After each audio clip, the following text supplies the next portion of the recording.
Започваме. Здравейте! Аз ще ви покажа как да направите едно от тези сладки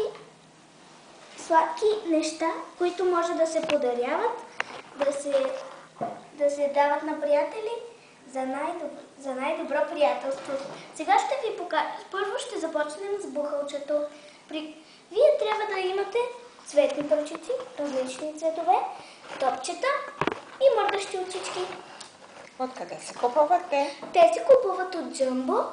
Ако нямате под ръка, може да импровизирате с различни материали.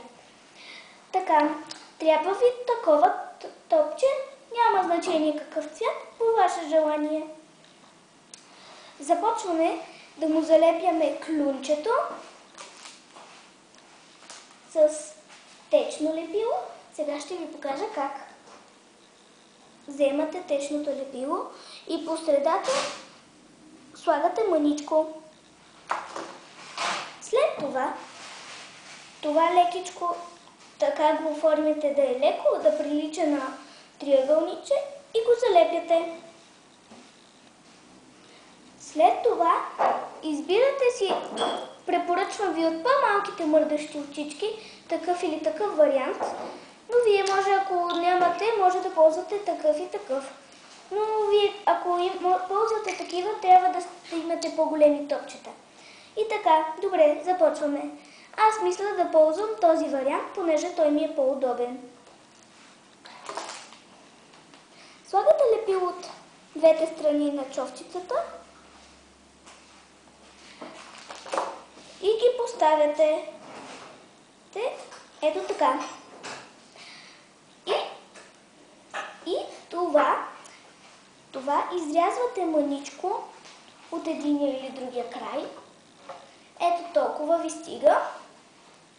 2 см може и да ви стигнат. Опа, къде отиде? Извинявайте, ще направя друго, понеже не видях къде отиде. Ето това. Намерих и другото, ето ги. Ще ги прегънете, ето така. Ги прегъвате и става едно такова топченце. Над очичките или някъде по-настрани правите така с лепилото и ви залепяте. Придържате малко време, за да поизсъхне.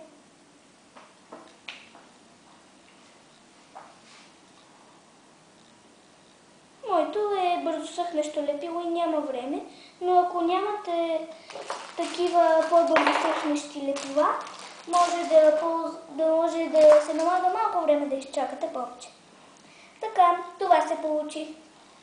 Моето не стана много красиво, но вие може да го направите и по-добре. След това тези топчета се слагат ето тук, така че да може да седне и ги залепяте. Много лесно става, просто изисква малко търпение.